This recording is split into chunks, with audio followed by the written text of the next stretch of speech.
Vamos lá.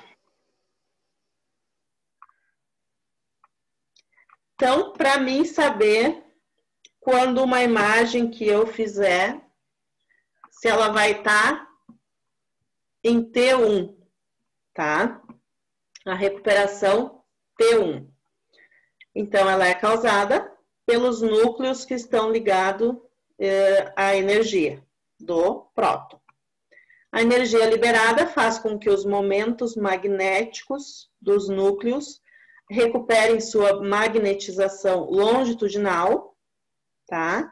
Então, a magnetização vai ser no plano longitudinal. A taxa de recuperação é o processo exponencial com tempo de recuperação constante, denominado de tempo de relaxamento T1. Este é o tempo necessário para a recuperação de 63% da magnetização longitudinal do tecido. Então, como é que funciona isso? Aqui, ó. Tá? Aqui é o meu campo B0, campo da sala de ressonância. Tá? A bobina, o vetor de magnetização, ele vai subindo, completou 63%, tá? Então, aqui eu formei a minha imagem em T1. E ele vai continuar, só que ele vai começar a decair.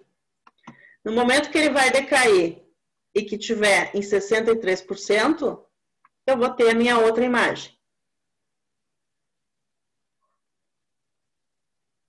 É complicado, né, gente? A parte dessas porcentagem, vetor e telas de... O que apareceu aqui? Eu sei que é bem chato. Esses ângulos, mas é que a gente precisa. O decaimento em T2. Então, ele é causado por campos magnéticos de núcleos vizinhos interagindo uns com os outros. Acarreta o decaimento ou perda da magnetização transversal em fase.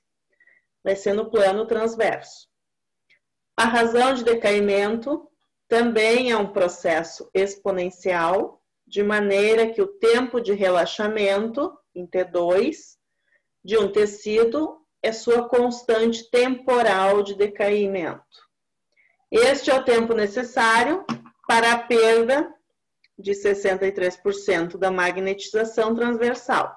Então, vai permanecer 37%, que é o que eu preciso para me formar a minha imagem em T2. Tá? Formei a minha imagem em T1, lá com 63%. Tá? Ele subiu o vetor de magnetização, só que aí ele vai ter o decaimento. Tá? Aí começa a decair.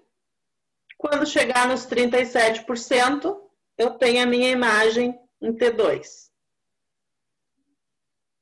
Mas isso aí não importa muito, que eu não vou cobrar essa parte de vocês, tá? O que eu vou querer saber de vocês é qual a imagem em T1 e qual a imagem em T2. Como que ela vai ficar no resultado final, tá? Essa parte da física eu não vou cobrar, não se preocupe. Pode respirar.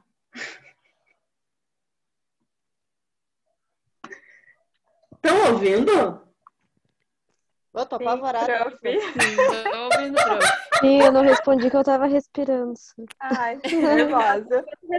Estamos ouvindo. Eu falei para vocês. Vocês não têm noção, quando eu fiz a minha faculdade, o tecnólogo, que eu tive só a matéria assim, exclusiva de ressonância, tinha um só de tomo. Então, o tecnólogo, ele é mais específico, sabe? A gente quebrava a cabeça nessa parte da física. E as provas, então, Meu pai do céu, sai de perto. Não tinha essa prova online, era presencial. E ainda assim a senhora foi fazer uma pós, né?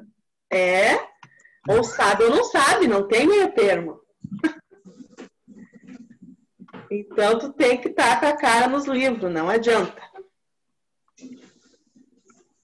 As interações entre os spins ocorrem mais rapidamente. Por isso, o T2 é sempre menor, tá?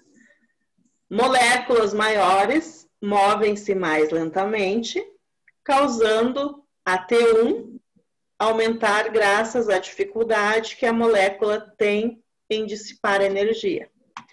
T1 e T2 dependem de todos os componentes que contêm prótons de hidrogênio no volume medido. Relaxamento é o tempo necessário para a recuperação da magnetização longitudinal dos prótons. Isso que eu não coloquei muita coisa aqui da física. Eu botei só a parte principal. Durante o relaxamento, o vetor, aqui é vetor de magnetização, tá?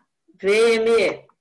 Libera a energia da radiofrequência em forma de sinal e retorna ao B0, que é o campo magnetização da sala.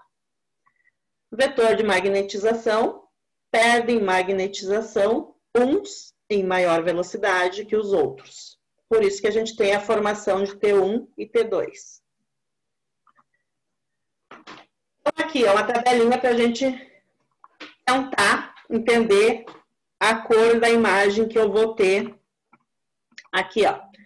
Para mim ter a imagem em T1, eu tenho que ter um TR até 800 milissegundos, tá? Então, ele tem que ser um TR menor de 800. Um TE até 30, ou menor de 30. A minha imagem vai sair o líquido escuro. Para mim ter uma imagem T2, TR tem que ser maior de 1.500 milissegundos. Tem que ser acima de 1.500. O TE maior de 80 milissegundos. Que eu vou ter a imagem de líquido claro. Vai ser uma imagem branca onde tiver líquido, tá? Então, aqui já é o diferencial nas imagens que eu vou ver. E para mim visualizar o dP, que é a densidade de prótons, eu tenho que ter um TR maior que 1.500 milissegundos e um TE menor de 30 milissegundos, ou até os 30. Não pode passar disso. Aí eu vou ter uma imagem cinza aonde eu tiver líquido. Ficou fácil essa tabelinha, né? Agora sim. Conseguiram agora ver o porquê de toda aquela física? É porque daí tá traduzindo em imagem. Tá? Para produzir a imagem, isso aí. E daí que a gente entende melhor. Viu só como eu sou boa? Então, aqui, só com essa tabela, se me botar uma imagem na minha frente, eu já sei. Se aonde tem líquido, mas aí que tem o detalhe. Vocês têm que saber a anatomia. Tá? Saber aonde que tem líquido no corpo. Vai estar preto? Então, a minha imagem é um T1. Se aonde eu tenho líquido ficou branco, eu tenho a imagem T2. E se ficou cinza, eu tenho uma imagem DP. Ó. Uma coisa que vocês não esqueçam, então. T1, ele vai demonstrar a anatomia. O T2, ele demonstra patologia. Tá? Porque o T1, aonde tem líquido, ele fica preto.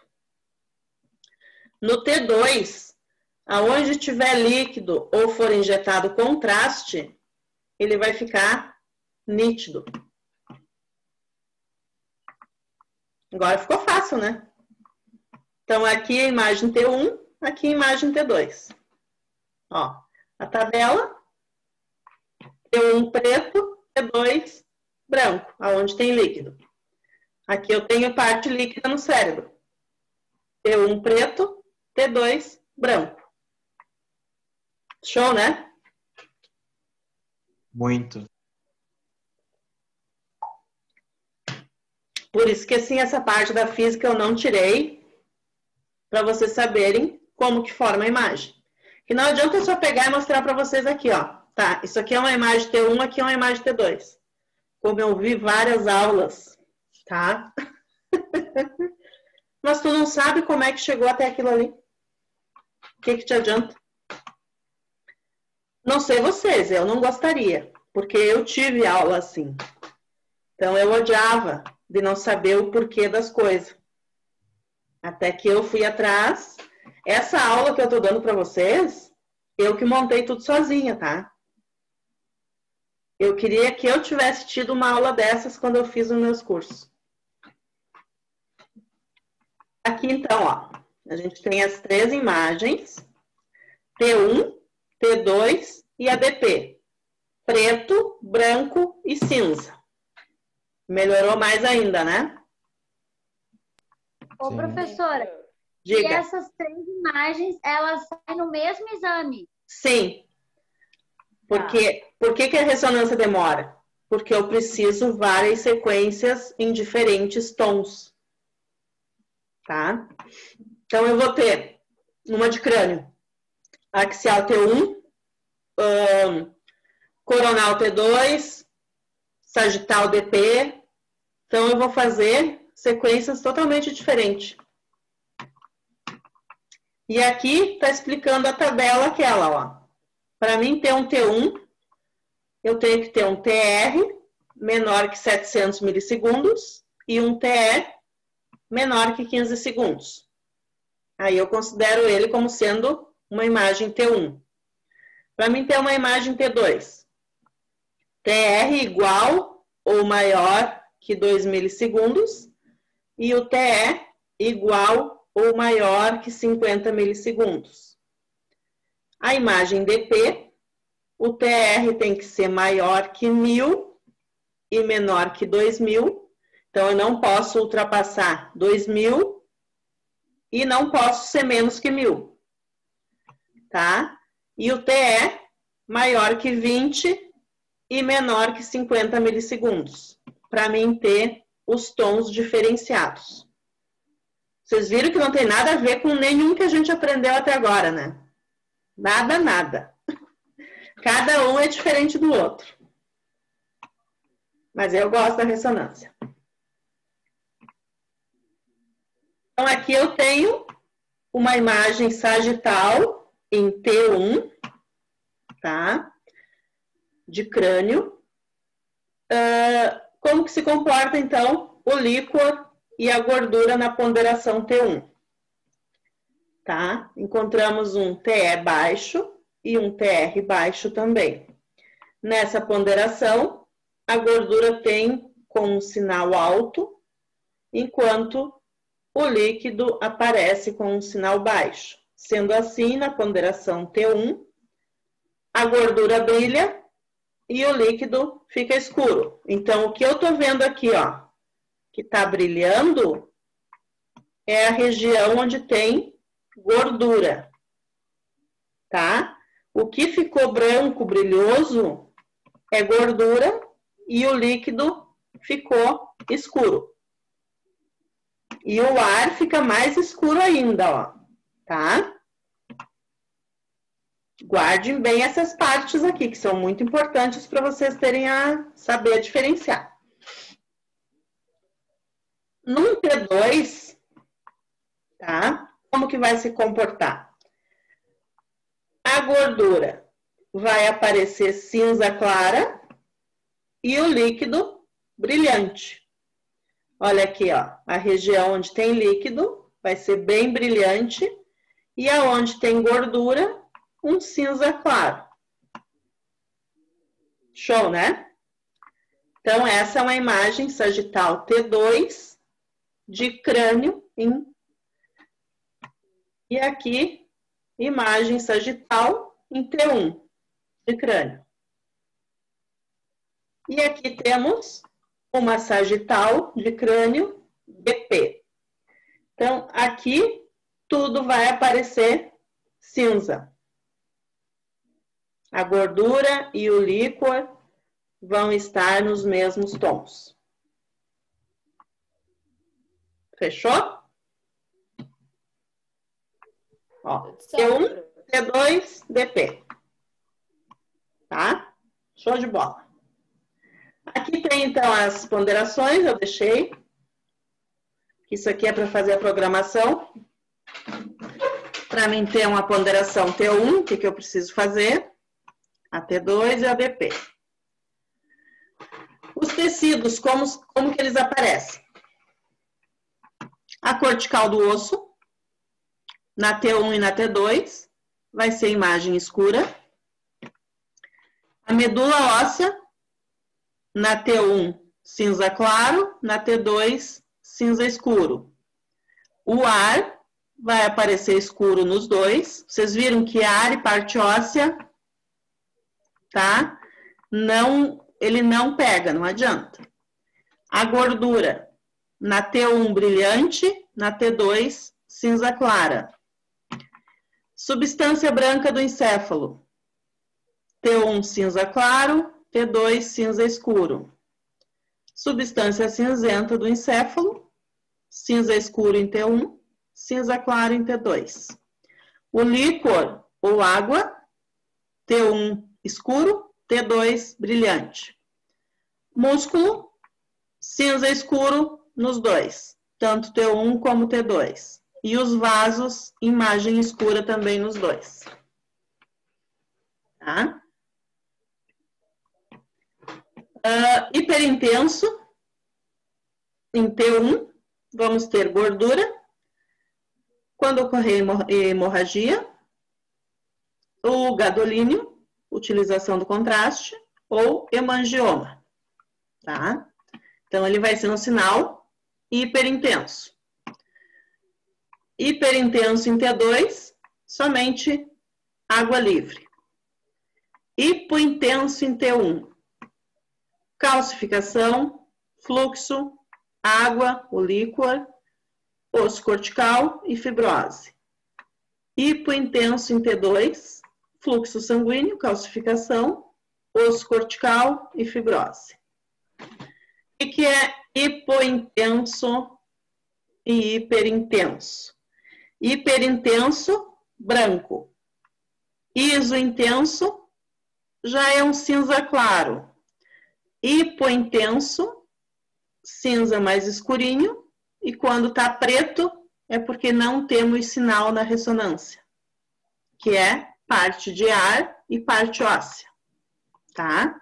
Porque não existe moléculas de hidrogênio nesses locais. Fechou? Certo, prof.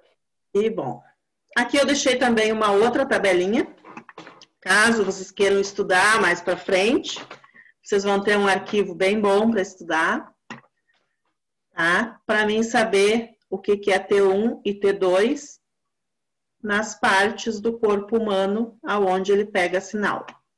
Até quanto eu vou ter de TR e TE, tá? Posso seguir? Pergunta, glioma cístico. Hã? O que é glioma cístico? Quando diz cístico, é formação de bolha líquida. Então, provavelmente, vai ser líquido dentro do cisto.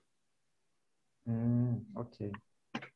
Geralmente, quando é cístico, é porque é líquido dentro de uma bola.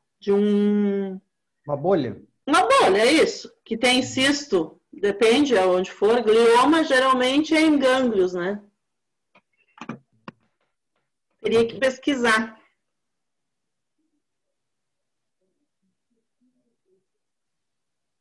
Meu Deus, me acharam hoje da outra turma.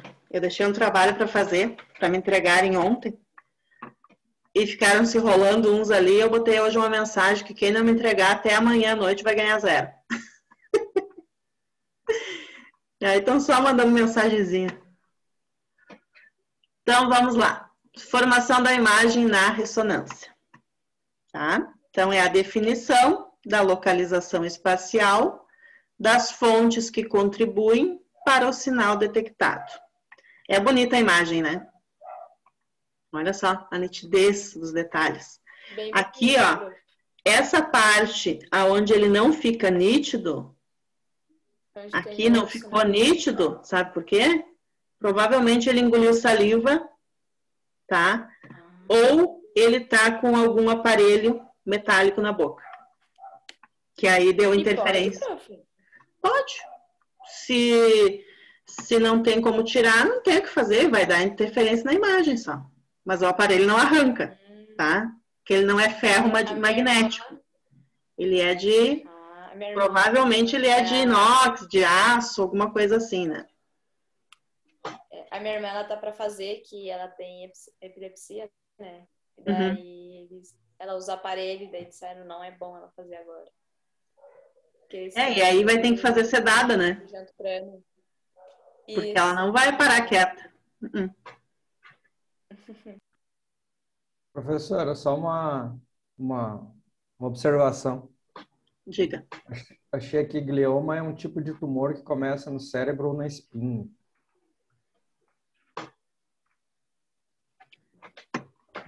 Deve ser por essa região aqui, então, ó. Que aqui passa a medula, né? Medula espinhal. Ou no cérebro vai ser por aqui, assim, onde mais ocorre. Então, o que a gente precisa para conseguir captar a imagem? Primeira coisa de tudo, né? Um sistema de computador ágil, rápido e que tenha os programas que eu preciso, tá? Tudo ligado ao aparelho de ressonância. Senão não adianta de nada ter o aparelho e não ter como reproduzir a imagem. O sistema de ressonância, então, ele tem o transmissor, vai gerar uma imagem sul e norte. Vai para o computador através do receptor, tá? O isocentro. O que é o isocentro de um aparelho de ressonância? É o centro mesmo do aparelho dentro do magneto. Então, cada exame que eu for realizar, eu preciso pôr sempre a bobina, que vai estar em volta da região que eu vou realizar o exame, o mais próximo possível do isocentro. Porque se não tiver, o sinal vai ser menor. Tá? Então, vamos fazer de conta que aqui, ó, é a bobina, tá? O paciente entrou, o isocentro é o centro dele mesmo. Eu vou dividir, fazer tipo uma cruz aqui, vai ser bem no centro. Tá? Então, eu tenho que tentar deixar sempre o mais próximo possível o paciente no centro. Se for um joelho, tento puxar o paciente para o lado um pouco e tentar alinhar bem no centro, tá? Porque a intensidade de sinal vai ser maior aqui no isocentro. A relação sinal-ruído é a qualidade da imagem, então, tá? Eu preciso cuidar a minha imagem para ela não sair granulada. Preciso verificar se todos os parâmetros que eu coloquei no meu protocolo estão de acordo com o que eu espero, se é um T2 ou se é um T1 ou um DP. Por isso que eu tenho que cuidar sempre aquela tabela lá de trás que a gente viu, tá? Não posso passar de 800 milissegundos até 2000 milissegundos, tá? Aquela tabela sempre é muito importante, para quê? Se eu for fazer um DP e pegar os parâmetros de um T2, a minha imagem vai sair granulada, tá? Então, assim, ó, aquela tabela lá é bem importante. É bom sempre a gente dar uma recapitulada para mim conseguir a minha qualidade de imagem. Os principais fatores, então, que vão influenciar, tá, na relação sinal-ruído. Quanto maior o campo magnético, o principal de um sistema de ressonância, maior será a quantidade de núcleos de hidrogênio que vão se alinharão ao campo. Isso é lógico. Se eu tiver um equipamento de 1 Tesla e um de 1,5, qual que vai ficar a melhor imagem? O de 1,5 Tesla, né? Porque ele vai ter mais quantidade para excitar os prótons de hidrogênio no corpo, tá? Por isso que o aparelho de campo fechado é melhor que o de campo aberto. Porque o de campo aberto vai o máximo, se eu não me engano, é até 0,75 Tesla. Tá? E o de campo fechado eu tenho até 3 Tesla. Então não tem nem o que comparar. Com mais hidrogênios disponíveis, haverá um ganho proporcional no sinal gerado pelo paciente. Pode-se dizer, portanto, que altos campos magnéticos resultam em melhora direta do sinal da ressonância. Quanto maior o B0, maior a razão sinal-ruído, tá? Bobinas de radiofrequência. Então, esse é o terceiro componente, né, fundamental do sistema de ressonância. São as bobinas de radiofrequência ou bobinas de emissão de recepção. Estas bobinas de radiofrequência atuam como antena para produzir e detectar as ondas de rádio que são denominadas de sinal de ressonância magnética. Uma bobina de radiofrequência típica está encerrada no portal do magneto, que é a bobina de corpo, e assim não é especificamente visível. Estas bobinas de radiofrequência encobertas, algumas vezes denominadas de bobinas corporais, circundam completamente o paciente, incluindo a mesa que o mesmo está deitado, tá? Então, a gente tem a bobina de corpo, que geralmente ela é de grande dimensão, é utilizada nos exames que requerem grandes campos de exploração, tá? Quando o FOV, aqui eu escrevi errado, mas é FOV, maior de 30 centímetros, tá? Então, uma região grande, tipo abdômen, coluna. As bobinas de superfície, que são as receptoras, tá? Geralmente, cada uma tem o seu nome, porém, vai variar de equipamento para equipamento. A gente vai ter bobina própria para punho, joelho, ombro, coluna, crânio, tá? Então, o que a gente precisa sempre também? Cuidar dessas bobinas, principalmente o conector delas, para a gente não ter ruído na imagem. As bobinas de quadratura, tá? São bobinas também de superfície, que a gente vai pôr diretamente no paciente. E temos as arranjos de fase. Agora para frente a gente vai conseguir ver uma por uma. Professor, essas bobinas é tipo aquele colete que eles colocam na pessoa? Tem daquele tipo e tem umas que são capacete. Tá, né? Porque eu tive na sala ajudando o rapaz. Dependendo do que for fazer, tem um tipo. Daí tinha lá, tipo, nos coletes, tinha esse capacete também. Lembram que na Tomo, o nosso FOV, quanto mais quadrado ele fosse, melhor, né? Tá? Na ressonância já não. Eu posso utilizar FOV o tamanho que eu quiser. Tá? Não vai interferir na minha imagem. A única coisa, o tempo vai ser maior do exame. Tá? Aqui, ó. Um FOV quadrado. Aqui é uma ressonância de joelho. Tá? Um corte axial. E eu pegar um FOV retangular para a coluna cervical.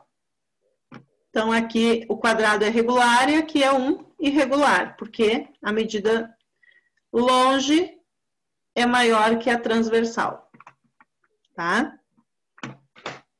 Mas eu posso utilizar sem problema. A espessura do corte, que é o thickness, tá? Vai depender, ó, aqui corte fino, corte grosso. Vai depender tudo da região que eu vou realizar o exame. Então, é isso que eu tenho que cuidar. Não vou fazer um corte grosso numa região que eu preciso de um corte fino, que é tipo o quê? A região da hipófise, tá? Região hipófise, sempre corte fino. Se for só a calota, região de crânio, aí eu posso fazer um corte mais grosso, que não vai interferir. O NEX, que é o número de excitações. Na formação da imagem, então, é possível excitar mais de uma vez o mesmo tecido e obter múltiplas respostas dessa região. Então, eu posso utilizar 2 vezes o sinal para excitar aquele local, tá? Só que daí, a única diferença é que eu vou dobrar o meu tempo para realizar o exame. A matriz, ao contrário da tomografia, a gente usa mudar o tamanho da matriz, tá?